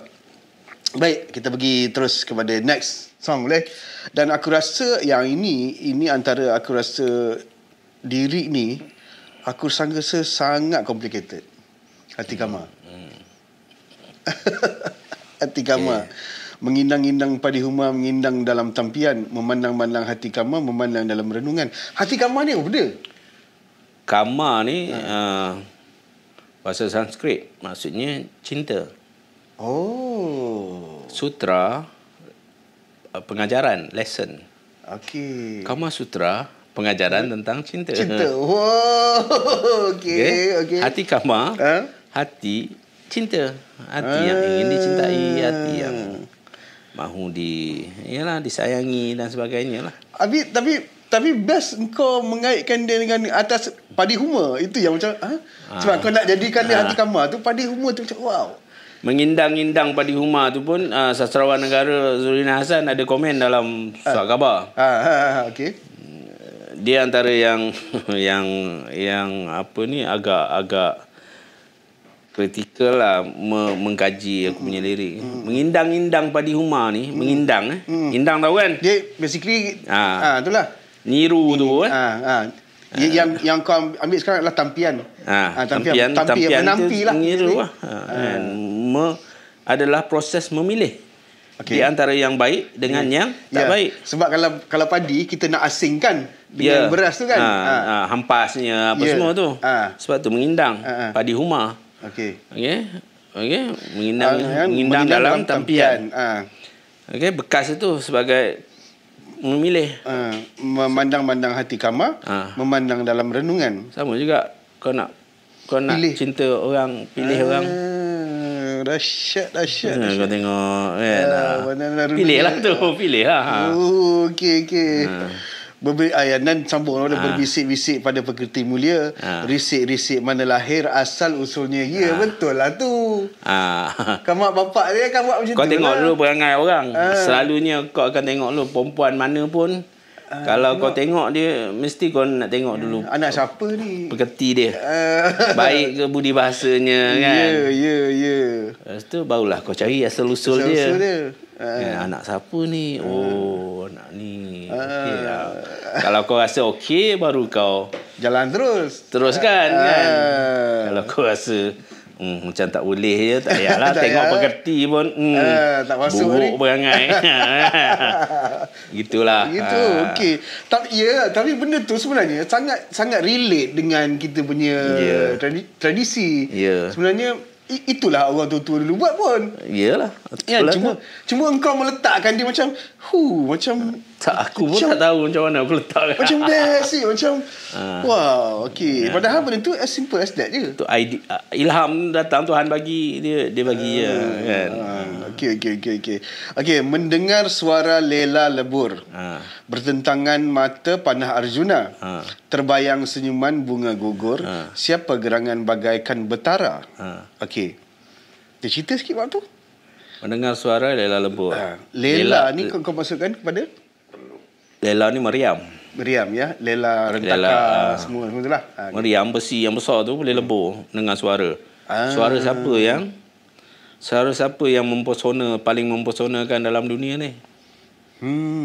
Siapa? Suara siapa? Aku tahu. Nabi Daud. Okey. So Kau ambil kat arah tu ya. Okey. Kan? Dengan suara Lela lebur. Bertentangan mata pada Arjuna. Pada Siapa Arjuna, yang paling cantik? Lelaki yang paling cantik dalam dunia? Yusuf Nabi Yusuf. Kan? Tapi kenapa ambil panah Arjuna? Arjuna tu sendiri daripada Tahu, tapi boleh saja dikaitkan. Panah Arjuna ni. Panah ni benda yang menikam kita lah. Sama juga macam orang tengok Nabi Yusuf masa Zulaikha tu kan. Ya, terpanah lah dia. Kan luka habis tangan semua. Ya, kena iris dengan pisau. Kan, itulah. Okay. Siapa gerangan bagaikan betara? Siapa dia? Betara tu ambil daripada mana? Betara ni orang yang bagus lah. Orang yang betara guru. Orang yang hebat lah. Orang yang hebat. Maksudnya terbayang senyuman bunga gugur. Terbayang senyuman pun Nabi Yusuf juga. Siapa gerangan? Macam best je kau ni. Itu kan. Cetera je. Wow. Okay. Adakah dia hamba sahaya ataupun bijak mentafsir mimpi? Nabi Yusuf hamba sahaya tak? Asalnya dia tu lah. Mentafsir mimpi dia juga tak? Ya, dalam penjara tu. Dia. Okey. Mungkinkah jiwa benar diduga hingga terusi hati nurani? Okey, ini dah maksudnya ni lah. Tawanlah jiwaku, bebaskan sayap juwita. Turutlah janjiku, tinggalkan segenap lara. Okey, dengar. Okey. Tawan bebas. Itu kontras. Itu dipanggil, kalau gaya bahasa dipanggil antitesis. Antitesis. Okey. Tawan bebas. Lagi satu? Turutlah janjiku. Turut, tinggal. Kau nak turut ke kau nak tinggal? Kau nak tawan ke kau nak bebas? Tapi dua-dua dia nak. Tawanlah jiwaku. Bebaskan sayap juwita. Sayap juwita ni kekasih. Sayap berkasih sayang. Tawanlah jiwaku dan bebaskanlah rasa kasih sayangku hanya untuk kau. Okey. Turutlah janjiku, ikutlah janjiku. Tinggalkan segenap melara. Turutlah janji aku dan tinggalkanlah segala kesedihan kau. Aku ulang. Burung yang terbang, salam, utuskan salam. Ada perungalangan itu. Pada renungan pandang, selayang pandang. Sekali lalu je. Orang tu lalu, sekali lalu je, tapi dia boleh menangkap. Orang Indonesia cakap benda ni adalah pada dia orang lah, interpretasi dia orang. Aku tak salah kan, terpulang lah. Cerita Wan Empuk Wan Malini. Minangkabau, Sumatera. Ya, sebab ada padi. Okey, ada dua orang yang melihat itu. So, dia relate dengan cerita ni. Terpulang lah. Aku macam mana pula ni? Okey. Kena carilah cerita Wan Empuk Wan Malini tu. Ya, kita ingat jumpalah baca dengan Demang Lebar Daun. Ya. Sang Sapurba. Ya. Tu anak dia Wan Empuk Wan Malini yang daripada Muntah Lembu. Ya. Tu aku duduk cakap aku mana. Tak apalah, tu pulang lah kat orang. Okey je. Okey. Boleh aku masuk kepada lagu keempat. Okey, lagu keempat ni kenapa aku letak dia mudah benci? Kenapa aku pilih dia? Sebab dia adalah sebuah lagu pop. Ya. Yang aku tahu sebelum ni kau ada buat lagu-lagu pop yang lain. Sama lah dengan Awang BPR pun lagu-lagu pop. Tapi dengan Siti kau jarang buat lagu pop kan? So ini adalah salah satu lagu pop. Cerita dia begini. Ceritanya adalah lagu ini terhasil masa bengkel Cipta Express MACP. Oh, di Production Di Production. Okay. Itu antara yang last kot kata silap. MACP buat dulu. Ya, betul. Dan bukan untuk Siti pun. Oh, okey. Buatlah bebas. Ya. So aku digandingkan dengan Acap. Acap mana? Ashraf Asimuddin. Yes. Oh, okey. Oi, kawan aku juga tu. Ashraf Asimuddin. Tak kenal pun. Okey. Baru kenal time itulah. Aku rasa aku kena panggil Acap lah untuk ni. Okey, baik. Alright. Lepas tu dia kan bengkel 4 hari 3 malam. Ya. 2 hari pertama tu buat lagu lah. Hari pertama hilang begitu saja. Dia tak ada dia tak ada idea. Okey. Aku minta aku nulis lirik, aku tunggu je lah kan. Tak ada lagi bagi, aku tidur makan, pergi berenang apa semua. Kan resort kan. Okey, baik. Hari kedua lepas makan tengah hari, aku makan dulu, lepas tu aku tidur. Lepas tu dalam tidur tu ada beberapa perkataan yang terlintas. Bunuh, benci, macam-macam lah, ada perkataan-perkataan yang khilaf semua tu. Dalam nak kata mimpi ke mamai ke aku tak tahulah. Mistik juga ni proses ni. Lepas tu Acap datang. Lagu dah siap. Oh, lagu dah ada. Okey. Dia bagi, okey. Aku cakap aku tulis lah. Tulis suku kata lah. Seperti biasa lah. Matrik kau lah. Aku mesti tulis matrik tu. Ya, okey. Okey, aku tulis semua. Okey, dalam masa yang sama juga perkataan tadi aku masukkan dalam aku punya tu. Okey.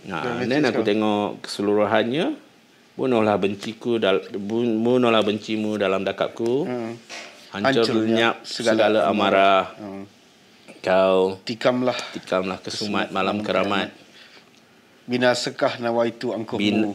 Binasakan nawaitu. Binasakan. Okey, binasakan. Nawaitu angkuhmu. Nawaitu niat kan. Angkuh kan. Kita ni manusia bila marah aja kita sentiasa angkuh. Kan. Tapi kau tikamlah kesumat malam keramat itu apa yang kau tujukan tu? Pulang kat orang. Jahat ni dah. Pulang kat orang lah. Apa jadi kepada malam keramat itu. Okey. Dia ada juga sexual connotation ni. Konotasi sexual kat situ tu. Itulah. Tapi lirik itu dalam masa 1 jam lebih kurang. Siap. Okey. Malam tu rekod juga. Okey. Yang hiruplah secangkir kenangan walau panas pahit rawan. Ini aku suka sangat ni. Hiruplah cangkir kenangan walau panas pahit rawan. Itu yang termanis terindah. Hanya itu termanis terindah. Sebab itu maksudnya gini. Maksudnya aku rasa lah kebenaran yang pahit itu yang sebenar-benar kebenaran tu. Kau kena hadap juga benda ni. Kenangan lah yang membuatkan kita kadang-kadang yalah, seburuk mana dia pun, semanis mana dia pun, kau kena hadap kenangan itu. Kan? Sentiasa ada dalam ingatan kau. Hanya itu yang termanis terindah. Kalau itu yang termanis terindah, kau ambil lah kenangan itu. Itu hiruplah cangkir kenangan. Itu menghirup hidup. Ada rindu yang tertangguh tika hati luka luluh, tersembunyi nazakmu dalam khilafku. Okey. Tersembunyi nazakmu dalam khilafku. Sebenarnya ada benda pun nak cerita ni. Kita ada kesilapan yang membuatkan sebenarnya mungkin seseorang sebenarnya dah terlampau sakit dengan kita. Jadi khilaf ni maksudnya kita punya kebodohan. Kebodohan, kesalahan, kesilapan, kebangangan, kejahilan. Okey. Khilaf. Nazak ni benda yang nak mati dah. Dia tak nak dah sebenarnya. Kan? Sebab tu dia pujuk juga, bunuhlah mu dalam dakakku main sini aku ni. Dia relate balik pada Dia relate tajuk balik tu. atas. Ada kasih tak terselam, laut dendam terdalam, cukuplah sekali, belum masa cintaku ke bumi.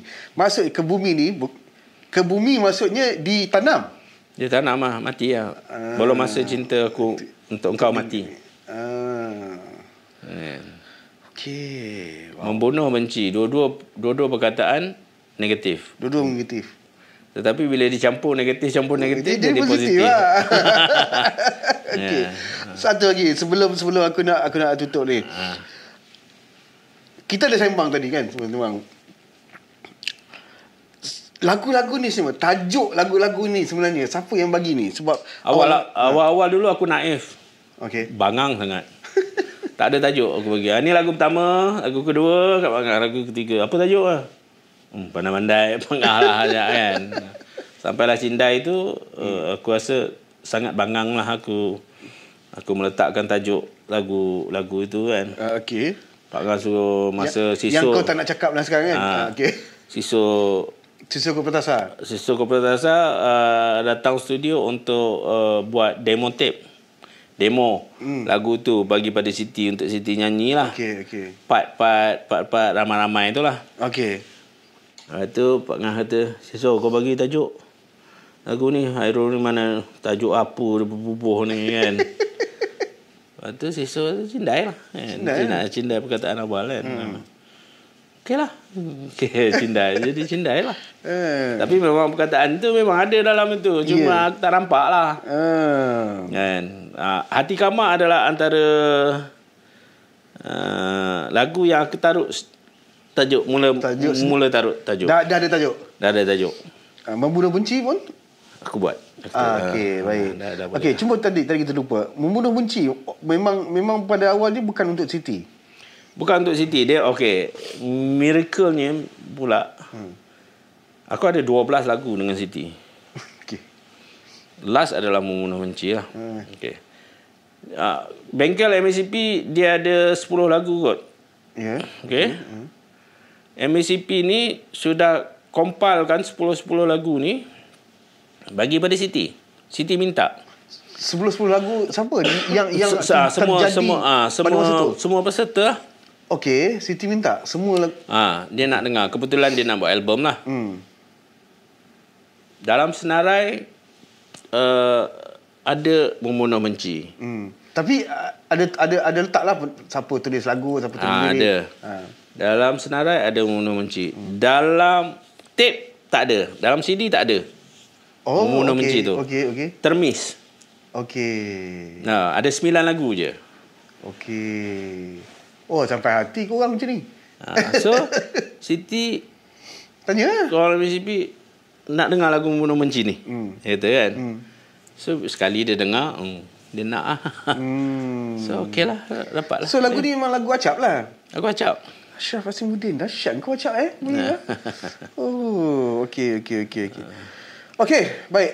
Aku rasa sampai situ je lah kot. Alright, so, kita punya sembang-sembang santai kita sebagai outro sebab kita ada intro, kita kena ada outro kan.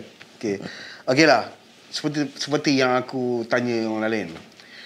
Katakanlah satu hari tu ada satu orang budak, satu mamat ni datang kat kau, Cik Errol, sebenarnya saya nak belajar macam mana nak buat lirik, saya nak jadi seorang penulis lirik. Apa yang kau akan cakap kat budak ni? Masuk ke lagu lah. Ke lagu panjang. Tapi dalam lirik perlu ada 5 benda. LIRIK juga. L adalah lagu. I ilmu. R rasa. I yang kedua adalah ilham. K karisma. Karisma kepada lagu tu atau? Karisma kepada kita. Cara menulisan. Ada unik. Dalam kelima-lima ni ada 5 cabang lagi. Dalam lagu ada metrik. Ada melodi. Ada rentak. Ada genre lagu. So kena tahulah benda-benda tu. Ilmu, macam-macam ilmu. Ilmu bahasa. Ilmu agama. Kau nak tulis lagu nasyid, kena ada ilmu agama. Sebab kau letak tadi genre apa semua, itu ilmu muzik tu. Tapi pecahkan dalam lagu lah. ilmu sosiologi, kemasyarakatan. segala benda lah ilmu kau kena belajar. Benda-benda ni, terutamanya ilmu bahasa, ilmu agama dan sebagainya lah. Rasa. Rasa ni pengalaman kau. Kalau bukan pengalaman kau, pengalaman orang lain. Kau kena rasa, kau kena empati, simpati. Kan? Macam-macam lagi lah. Sebab tu seorang penulis lirik ni seperti Hafsah Hassan, dia rajin mendengar masalah orang. Betul. Kau dengar lah masalah orang. Kan? Dan dia kena peka sensitif. Sensitif dengan ini. Dengan cerita orang ni. Rasa keinsanan apa semua, rasa lah. Ilham tadi boleh berbalik kepada LIR tadi. Daripada lagu kau boleh dapat ilham. Daripada ilmu kau boleh dapat ilham, dan daripada rasa kau pun kau boleh dapat ilham. Dan dua lagi dalam ilham ni adalah, pertamanya confirm daripada Tuhan lah. Ya, betul lah. Kalau kau dapat lagu tapi kau tak boleh buat lirik, yang kau hantuk kepala kat dinding tak ada ilham, tak ada lah. Kalau dia tak bagi juga. Dan satu lagi adalah daripada alam. Okey, baik. Alam bukan setakat alam sekeliling. Alam barzah, alam roh, alam segala benda jenis alam lah yang ada dalam dunia ni. Ya. Kau kena faham lah. Itu semua masuk dalam. Itu dah masuk sebahagian daripada ilmu lah tu. Ya. Kalau kau nak tahu pasal alam barzah, alam semua tu. Dan karisma. Karisma ni adalah bentuk gaya. Macam mana gaya kau menulis. Okey. Semua ada, kebanyakan penulis lirik yang hebat-hebat ni ada gaya penulis. Tapi bukankah tu gaya tu akan mengambil masa untuk mendapatkan tu? Perlu masa lah untuk ini. Tapi cara macam mana kau nak mulakan mungkin kau ada gaya-gaya sendiri untuk masukkan. Contohnya Hafsah Hassan punya gaya, dia banyak guna imbuhan. Kegelisahan di dalam kedinginan mengisi sepi keseorangan, sebuah kematian yang tiada menesan semua ini. Tapi kalau tanya dia sendiri, dia tak sedar. Dan kalau kita balik pada Hafsah Hassan, bagi aku dia seorang yang sangat, sebab dia pernah tulis satu melodi aku, dan aku rasa dia macam seorang pelakon yang begitu hormat kepada skrip dia. Ya. Dan Hafsah Hassan adalah seorang penulis lirik yang begitu hormat dengan melodi yang dibagi, dan dia akan ikut suku kata dia dengan begitu, tak ada ubah-ubah, tak ada penambahan apa semua. Betul. Yang biasa ayat dia semua cantik itu. Betul. Sebab itulah metrik itu adalah benda paling asas sekali dalam penulisan lirik. Sebab tu kalau orang mengatakan okey bagi melodi, kemudian dia tulis mendengar melodi itu, pada aku bohong. Sebenarnya metrik ni, suku kata ni 3, 2, 4, 5 apa semua ni, kau kena tulis dulu. Okey, rangkap pertama ada berapa? Ada berapa baris? 5 baris. Okey, baris pertama ada berapa? Keseluruhannya apabila kau dapat tu, kau dapat angka-angka kan, itu adalah plan rumah kau. Okey, faham. Rangkap pertama apa kau nak tulis? Rangkap kedua apa benda kau nak tulis, kau nak ceritakan. Rangkap ketiga apa kau nak ceritakan, kan? So kau hiaslah benda-benda tu dengan baik. Dan kau pun perlu tahu kat mana kau nak dinamikkan, kau nak naikkan ni kat mana. Okey, dekat mana part chorus. Okey, part chorus ni ada berapa baris? Berapa suku kata, kan? Ada tak perkataan-perkataan yang mungkin kau jadikan apa ni? Sebagai tagline ataupun pick up line kau untuk kau nak letakkan. Letakkanlah. Kalau sesuai letakkanlah. Kalau panjang ke pendek kan, kau sesuaikanlah. Itu atau dalam muzik kita panggil hook. Hook dia. Baik. Aku rasa kita dah banyak ilmu yang kita curi daripada Hairul Anwar Harun ni. Okeylah. Baik, any last point kalau nak cakap kepada audience? Tak ada apa. Dalam apa juga penulisan, lirik ke, puisi ke, cerpen, novel, segala benda, sebagai orang Melayu, peganglah kepada 3 perkara asas ini. Pertama adalah akal. Akal ni adalah pengetahuan, pemikiran kita, bagaimana kita memikir, kan?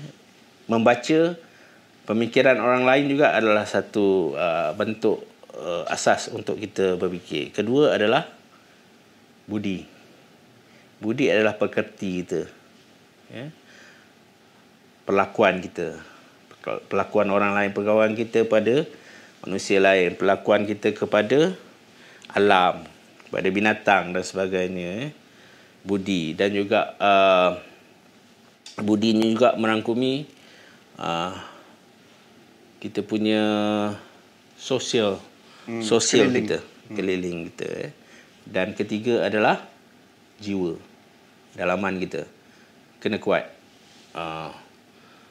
Dari segi agama, dari segi Melayu, dari segi segala-galanya, dalaman kena kuat, jiwa kena kuat. Ketiga-tiga ni sebenarnya kena kuat. Akal, budi, jiwa perlu kuat untuk menjadi orang Melayu. Dan sebenarnya hari Merdeka ni, hari ni hari Merdeka ya, 31 Ogos. Merdeka adalah mematangkan akal, budi dan jiwa kita. Proses mematangkan. Ya. Orang tua kalau umur 70 pun tapi masih lagi kuat memfitnah, ya. Masih lagi mendengar cerita-cerita kabar angin dan menjadikan makanan dia. Ya. Tak guna merdeka. Ya. Sebenarnya yang lebih penting dalam kemerdekaan adalah kematangan. Matang. Berfikir dulu sebelum bercakap.